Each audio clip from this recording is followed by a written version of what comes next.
When I was reading this week's Torah portion, I was reminded of an incident where one of my congregants once came to me and told me, Rabbi, I read the stories of the Torah.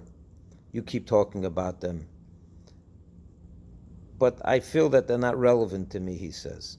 You speak about Abraham, Isaac, Jacob, Adam and Eve, Moses, Aaron. These were people that were so larger than life.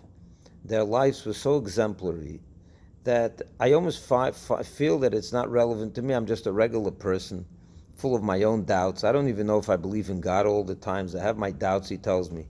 And here you come and tell me stories about the greatest heroes of the Jewish people who were more on heaven than they were on earth. How do I even begin to emulate such people? So I told him, you know who you should look to? I said, you should look to Noach. Noach is the hero of this week's Torah portion.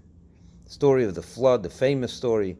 Noach is told by God to build an ark, to bring in his family of every species of animal, and followed. The flood followed, destroyed all peoples, and Noach comes out of the flood comes out of the ark after the flood and rebuilds it all from new. He saved the world and started it all over.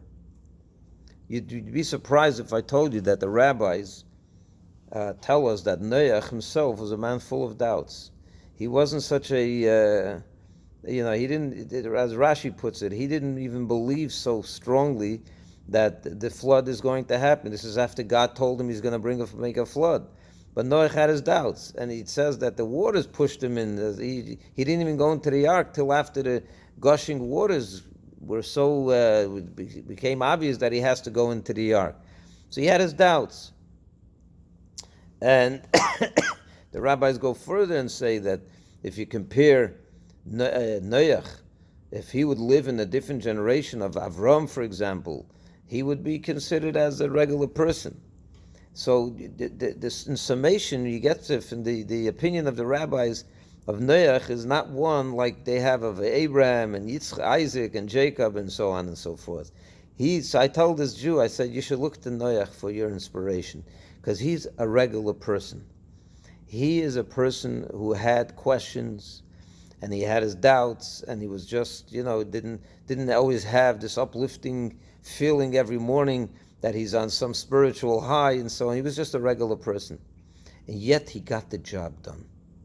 He built an ark. It took him 120 years to build that ark. He didn't get lazy. He made sure it happened with all his questions, with all his doubts.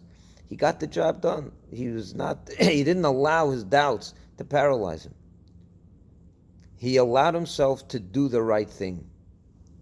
And I think that is a great lesson for every single one of us. We too have questions. We too have our moments, right?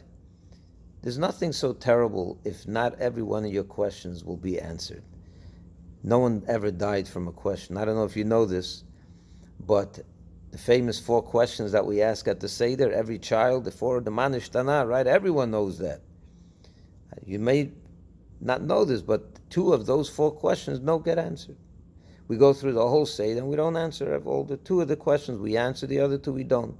And it's obvious because it's an important lesson. Not every question needs an answer. And not every question in life are you going to get an answer. You may die with doubts. You may go to sleep with doubts. But that's not the most important thing. Well, I'm less concerned about your doubts than what you do. If you can get the job done, you can raise a family, get married, build a Jewish home, do what you have to do, and you still have questions when you put your head on the pillow to go to sleep at night, I guarantee you nothing terrible will happen from that. If you're lucky enough, you go to the rabbi, he'll answer your question, very good. The chances are you'll probably have another question. From questions, no one dies. From being lazy and not getting the job done, that has terrible consequences. Noach is every person's hero. He was a regular person with doubts. He wasn't larger than life personality. He wasn't Abraham, he wasn't Isaac, he wasn't Jacob, certainly wasn't Moses. He was me and you.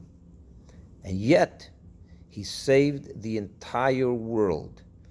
He made sure that after the flood, the world can continue. That's my hero. Shabbat Shalom.